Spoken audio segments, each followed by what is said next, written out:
Hi guys, Romans here and welcome to another music review, and this one's going to be a bit different because I'm about to talk about the second album from Stevie Heart, who is one of my best friends. We spent 8 years together at high school. He was my best man at my wedding. He recorded keyboards on my debut album Pursuits in Life and was the keyboard player in my band at that point. And I ended up recording bass on 2 tracks for his second solo album. So this puts me in a very unique position in which I've never been before. Not sure if I ever will, but anyway, let's roll the intro.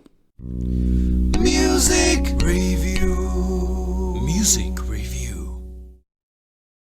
I decided to take this video as an opportunity to cover his debut album as well because I haven't really covered it before, and why the hell not? So he recorded his debut album Yeah, I talk about professional deformation. He recorded his debut album Simple Life in 2014, released it a year later. Basically, the whole record is a pop album. He was always into doing pop music, but it has a lot of elements and flavors of jazz, swing, and blues, giving it a very bar-like vibe. It's a perfect music for being played in a bar or in a club, and it's also very vintage and old school sounding at all the right places. Maybe I would compare it to Jamie Cullum, like more accessible, simpler version of Jamie Cullum. And also the whole record is very minimalistic sonically. Basically, it was a trio that recorded the album. You have drums, you have bass, and you have Stevie on piano and vocals. And for the most part, this is what we get on the album. So very minimalistic. This is kind of reflected in the opening and the title track Simple Life, which has a little bit of that rock edge to it.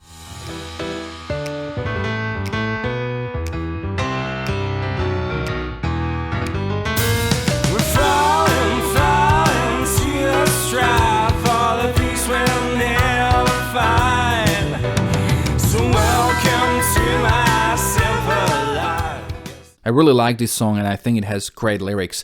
Then the second song is Walking Down the Streets Again, which is the first song he wrote, he recorded, he released, and this is one of those examples of him combining pop with swing.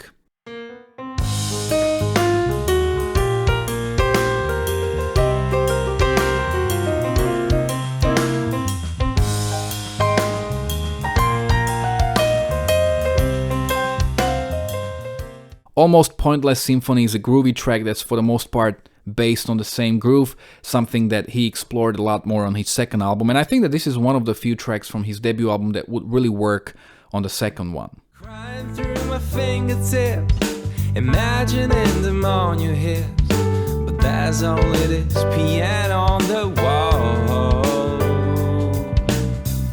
and it goes like. Then we have This Time of Year. This is the first change of pace. This is much more straightforward pop song, a little bit on the heard it before side of things, reminding me of Coldplay. And we also get a little bit of sonic change here, or sound change, because there are some string arrangements in the chorus. It's this time of year, I finally see clearly, and now I know. Then there's Out of Control, which is an up-tempo jazz pop song, and this is one of my favorite songs from him, and I kind of wish he was writing more of these. Absolutely fantastic track. And when she's sick, that I sick the body, except her, I've seen her body. She feels quite sophisticated, my ego assassinated. She's got me exactly where she wanted, and piece by piece. And very similar in that regard is Boogie Boo, which is slightly more on the swing pop side. Again, these 2 tracks are among his best. I'm pleased to meet you, let me introduce myself. So call me Angel, but it's really hard to tell. I specialize in finding girls like you. I'm gonna miss you, miss my pretty bird. In between these 2 tracks, we've got Do You Remember, which is essentially a blues rock song, and I like that there's a change in the key sound because he's not using a piano here, but an overdriven keyboard of sorts, which adds to the variety of the record. But the song is kind of based on a very overused blues progression, like da, do dee da da da, do dee da. It has been used so many times that he doesn't really do anything new with it. But you know, it's still a cool track, especially live. Do you remember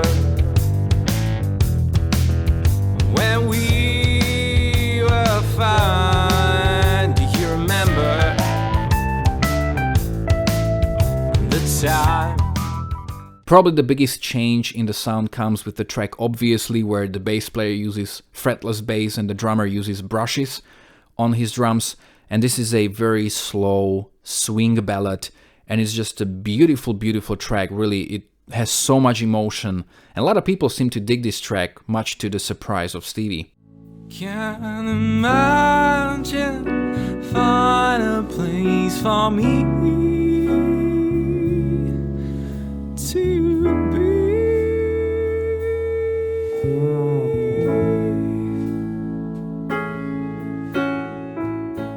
The most experimental track is definitely The Desert, which is almost 6.5 minutes long. This is the most artistic and the least obvious and accessible track.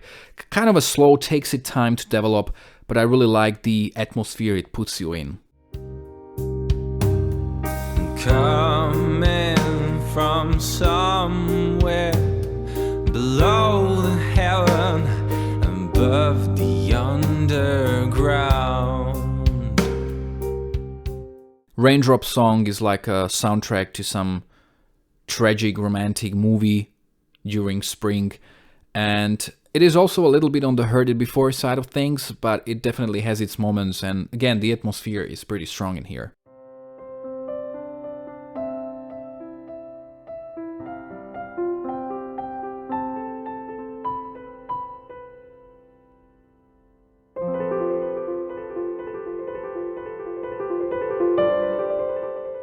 With the track Love Pirate, he goes back to that up-tempo groovy pop. Oh, I'm a pirate, I'm taking your soul like you're my own. Now I'm a pirate, I'm stealing your love. And the record ends with the beautiful Fields of Hay, which is a very chilling, very summer-like song. When you see the summer around, raindrops start and falling down, cling to me, 'cause only a little love is what you need. In 2014, we also had a collaboration with Stevie where he wrote this rock song, and basically he called me to record the bass and lead vocals for that track. It's available on his YouTube channel. It's not really available anywhere else, but it's definitely worth checking out because, you know, he's generally into pop music, so seeing him writing a rock song is pretty unique.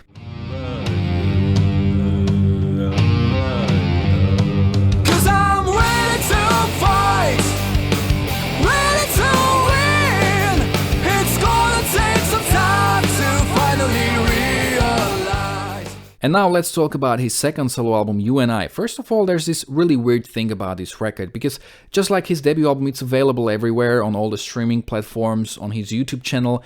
And even when you look at his YouTube channel, all the tracks were released, and in the description of all these tracks, you have that coming from the Stevie's second solo album, You and I. But he didn't really release it as an album. He released all 9 tracks as separate singles, kind of breaking the illusion of this being an album. So I guess the only way how you can experience this as being an album is actually on his YouTube channel when you go to his folders where he's got You and I 2021, or you can create your own playlist at streaming platforms. This is what I did at Spotify, but you know, it's not really released as an album, even though it was kind of intended to be one.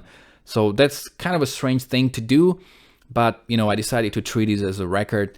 The album opens up similarly to his debut album with the title track You and I, and here you can already hear a pretty big change in sound and style. So when it comes to the sound, this is probably mostly regarding this track. We've got electronic drums, there's no bass. There is some piano, but there are a lot of synths and keyboards, so I think that for the most part he recorded this track alone. When it comes to the style, this kind of goes for the whole record. The whole record is much more pop oriented. It's a straightforward pop with no flavors of other genres, very accessible, very mainstream, but very intelligently written and very fresh sounding. And this track is just, quite honestly, one of the best pop songs I've ever heard. And I'm not saying it because Stevie is my friend, but because it's so freaking awesome. 'Cause I know your face, it's so beautiful. Your embrace makes me safer. A long time ago, you and I am now, and I know your face. And if you're wondering why this song, for example, is not being played on radios, just imagine it being played next to all those horrible tracks that are usually played on radios. The crapness of those tracks would just shine even more, in my opinion. The second track, Fine, is like a groovy pop song, and I do have to say that the grooves on this album are just fantastic. And this is sonically much more similar to the first album. Yet again, we have drums, bass, and piano. Feeling fine, nothing in the world can cut me down.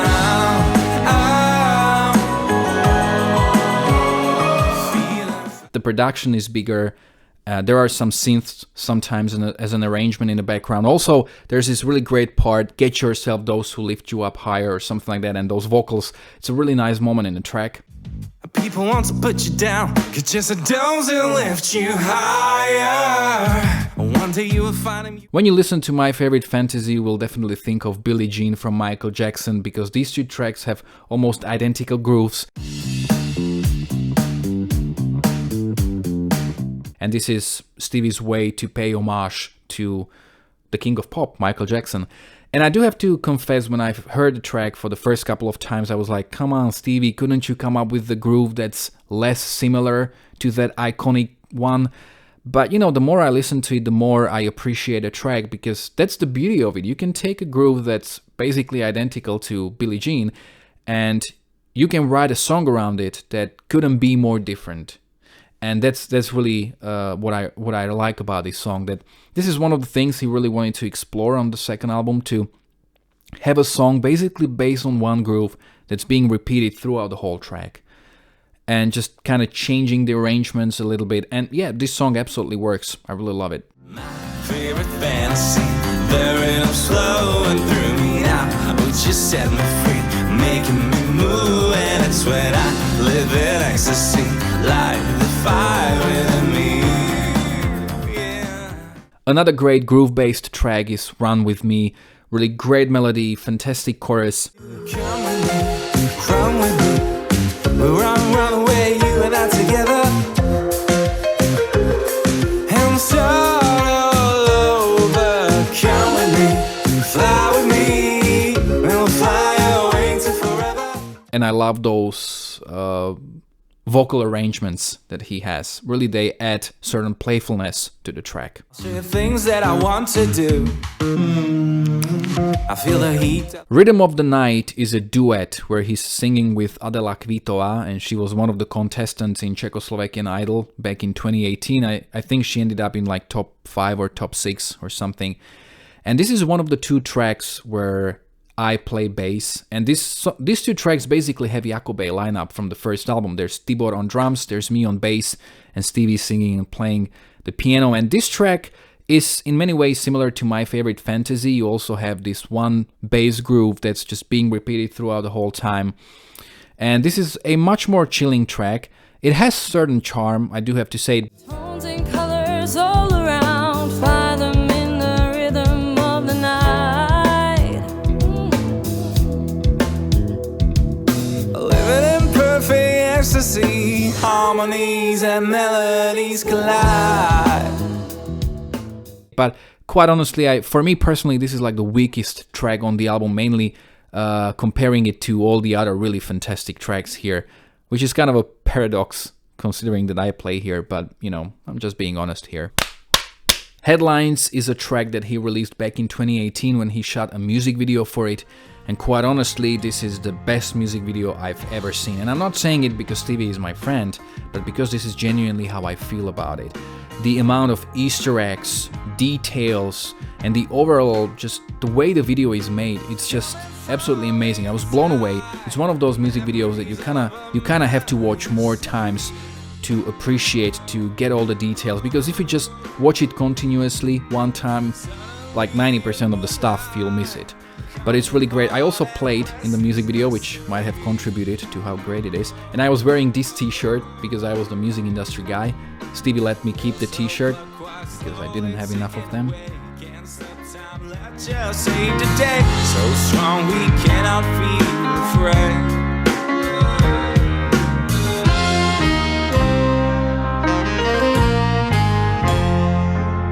Scrolling through headlines, answers flowing, but no questions.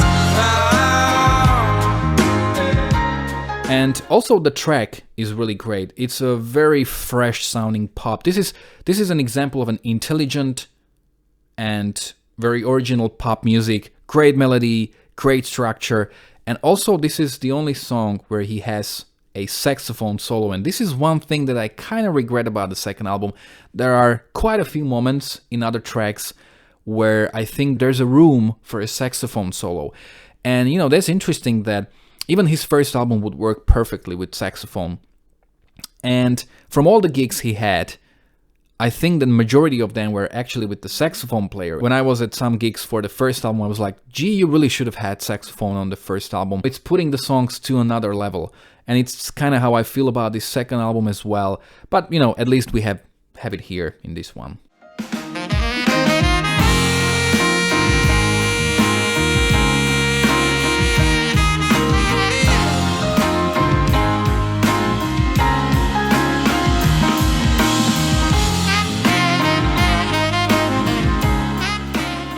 Castles in the Air is a track that creates a little bit of contrast because the whole record is very up-tempo, very bright, very optimistic, kind of an ideal for that very sunshiny spring.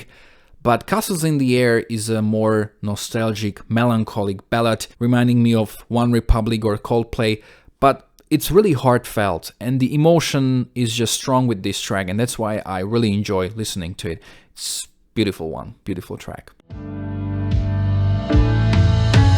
Don't you leave, my friend. Let's build upon our dreams again. Time is the second of the two tracks that I ended up recording bass for, and that essentially has Iako lineup. And this is definitely his most experimental and artistic track, and also his most sonic track, which you will appreciate if listening to it on headphones.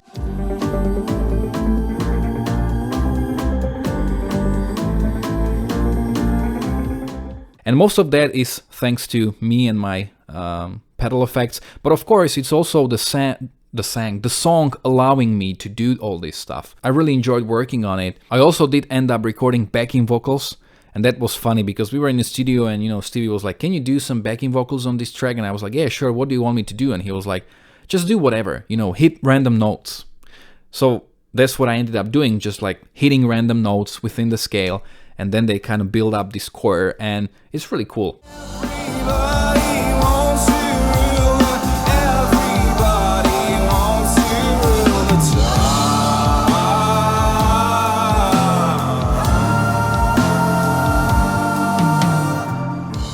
There's also this very interesting mid-section where we hear like Blade Runner-like keyboards.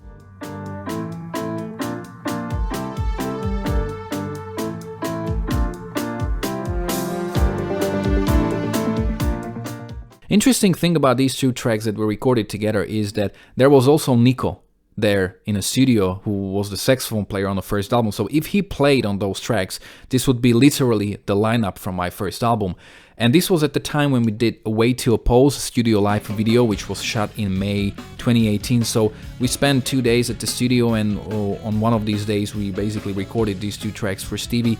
I don't really know why Nico didn't end up playing on these tracks. Probably we just somehow didn't get around to it. And I know that Stevie really wanted saxophone on more tracks, but you know, life happened. The final track is Wake Me Up in Paradise, and when it starts, it has almost like a hip-hop groove and a very strong mid-2000s atmosphere.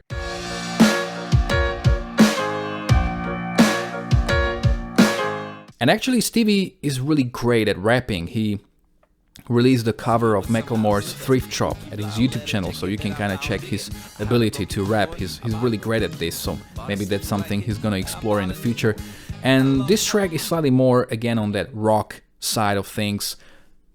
really cool closer of the album. To not repeat the history, yeah. I want to be free. I want to walk free, yeah. I think that Stevie is a brilliant musician, great singer, fantastic songwriter, and overall just a really fantastic artist that is a big contribution to music, in my opinion. I really do hope he will keep making records despite all the struggles and all the unfairness of the music business. So here's to Stevie. Be sure to go to his YouTube channel, check all his stuff out, give him some love, some likes, and so on. So if you like this review, don't forget to like, to share, to subscribe. Be sure to subscribe to Stevie's channel as well. Check out his Headlines music video, and you can check out the whole record on his YouTube channel as well. Thanks a lot for watching.